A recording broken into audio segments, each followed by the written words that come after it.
Oh, there were certain pieces that you could tell this kit had been made a while ago Mm-hmm. because the backing, after you peel the sticker off, some of the backing was stuck to the face of the sticker, so you had to sit there and gently scrape it off. And you wouldn't think you'd have to do that with a new product, but it was Right. only minor spots. But she brought our crazy red healer out here. Oh, our red healer. She thinks she's crazy, but she's really timid. Yeah, I've met all the dogs except the all white one. We have two all white ones. You have two all white ones. Nice. Yeah, we got a puppy now. Oh yeah. Ruby. Ruby.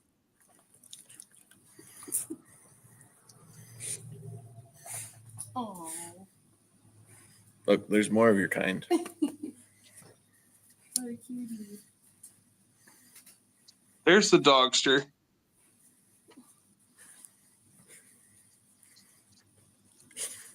Dueling dogsters.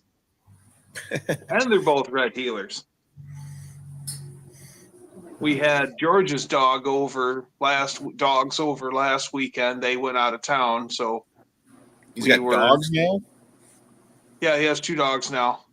So he has his blue healer, and then he has a Dixie, and then he has a chocolate brown, I guess it's Hind 57 dog. Her name is Coco, and she's actually a pretty nice dog.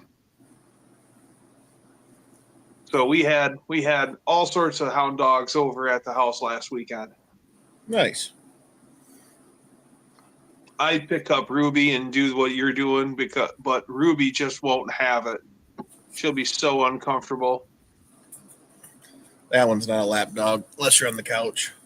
Yep. No, I won't say her nickname. Oh. Sorry, Dodge. You remember the big old dog we rescued that came out to the shop? The blind one? Yeah. Yeah. She passed away earlier this year, but I'm sorry. She was a cool dog. She was an old lady, though. Yes. And we got a puppy in June, and that's another white healer. And yeah, that one's wife's dog. Okay. Yeah, I'm excited to see the white dog. Hi, Fox. Good to see you. She's got one brain cell. She's not a very smart dog. One brain cell. Yeah, she came standing with a drill cup and a safety helmet.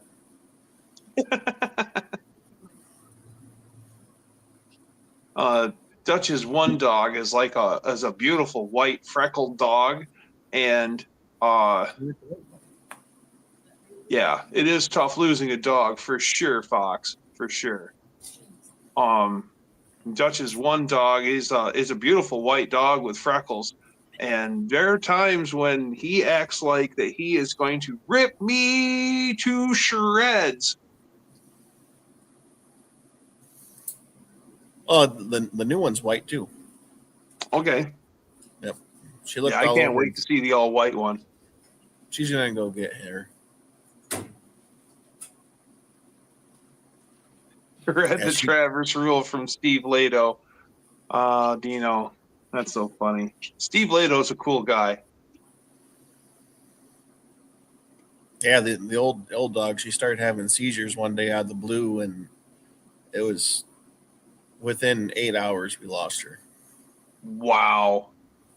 Well, I mean, at least it's not good that happened, but it could have been a lot worse. I mean, my friend's dog Simba, she was a real small black lab female, and Simba, towards the end of her life, she was having like 3 or 4 seizures a month, and it would just incapacitate her. So I'm not happy that it happened quickly, but at least she didn't have to suffer like that. So kind of a double-edged sword.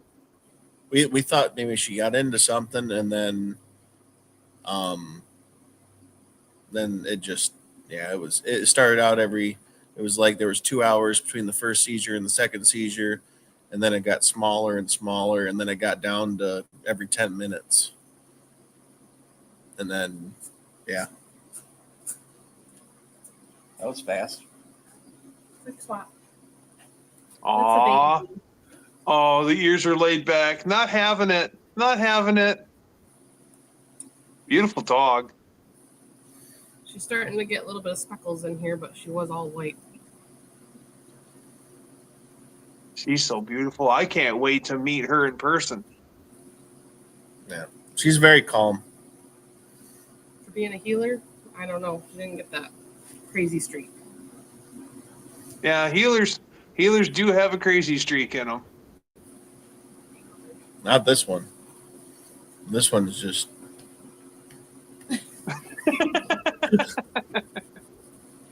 It's kind of, our Ruby is kind of funny in that realm because she'll bark at me and she's like an official badass until it's time to do badass things, and then she freaks out. Yeah. It's funny because I'll come home and walk in the door. There's a cutie pie. She'll come running up to the door, the hair standing up on her back, big fierce dog bark, and she sounds like she's gonna tear me from limb to limb, and then she comes up and then sits down, is all happy, Dad's home. Yep. I pity It's Nick like more. our old white one. He wants to kill everyone, but he's just mad because he's not outside. Oh yeah. Now the red one will actually she'll kill you and your family and your next of kin, and she'll have zero remorse. But Right. The funniest thing of all is one of our dogs, his mom, her name was Bear, blue heeler, and she ran on a 120-acre farm at my friend's place, and that dog was the sweetest dog you ever dealt with. She was death on four paws. She'd kill woodchucks. She'd leave them by the door. I paid rent today, Dad. She'd take big ass woodchucks and stuff. That was impressive. Moles and all sorts of stuff. She was the most hunting blue heeler I'd ever seen. And she was the softest blue heeler. No, Ruby's pretty soft. Your little white dog looks pretty soft, though. Yeah, she is. When she's not dirty. She likes to crawl under vehicles right away and get grease all on her back. So. Oh, of course. Hey, at least instead of pet the dog and you're like, "Aw." Had black lab mix. She was having them a couple times a day, and she was going down the steps. It lasted for 4 hours. She was on meds and it wasn't working. Then she passed. I'm so sorry, Wendy. That's not good.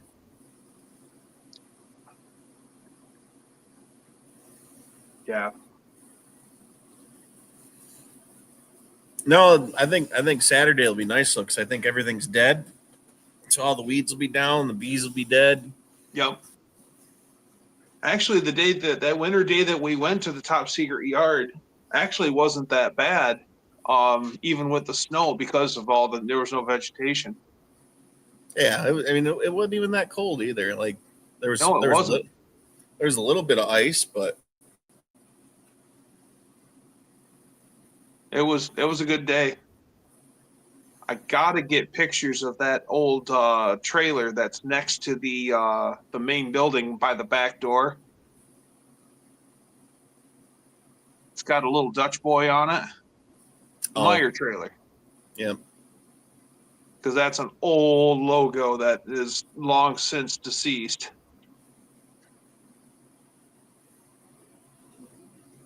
Well, you should probably just make a video while you're there. I plan on it. And hopefully we can find the Monacos. I'd like to get video of stuff of a little bit of the Monacos if we can. Like the cop car Monacos you're talking? Yeah, the cop car Monacos. That's back. There's 3 white ones and 1 black one back by the 75 Roadrunner. Okay. Oh yeah, 75 Roadrunner with the Star Wars Roadrunner logo on the trunk. I have that trunk here. You have that trunk here? No kidding. Yep.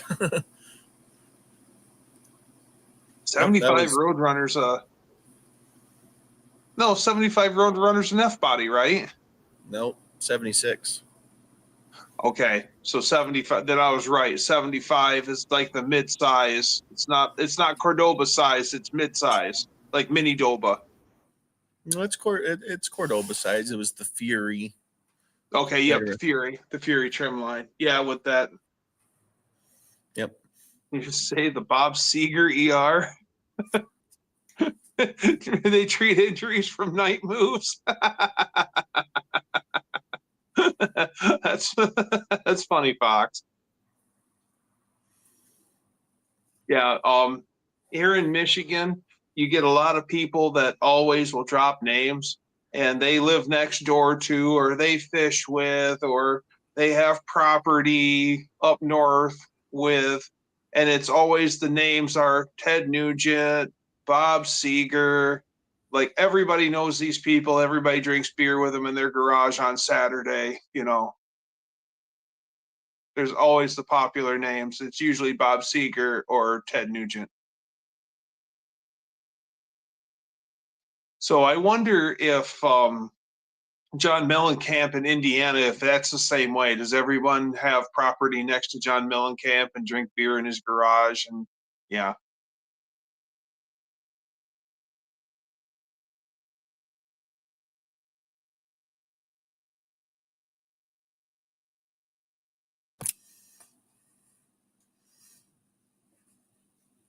Son-in-law cooked for Ted. Oh yeah.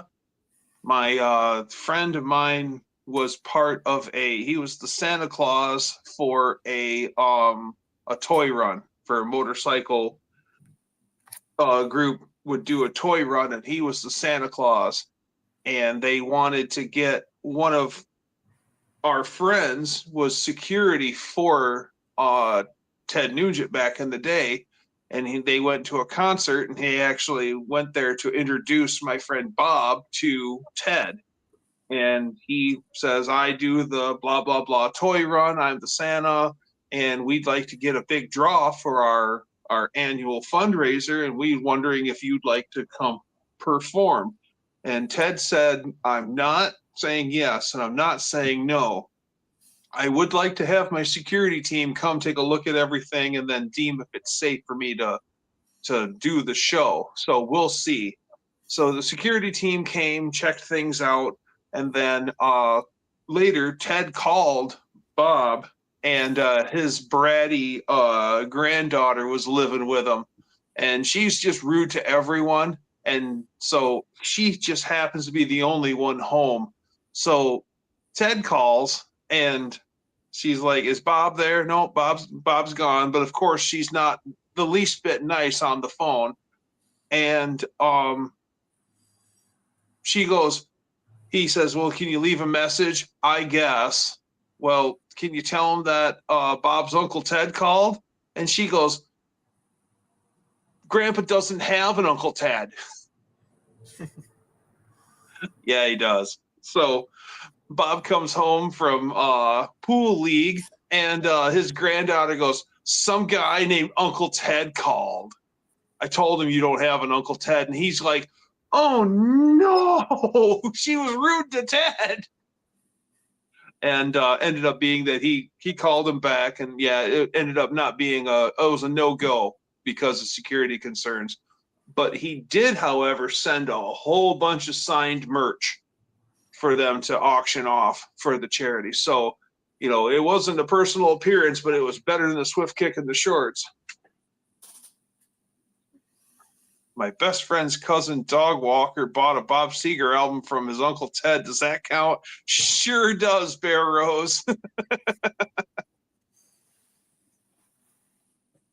Oh, Yeah, Ted is used to having people root to him for sure.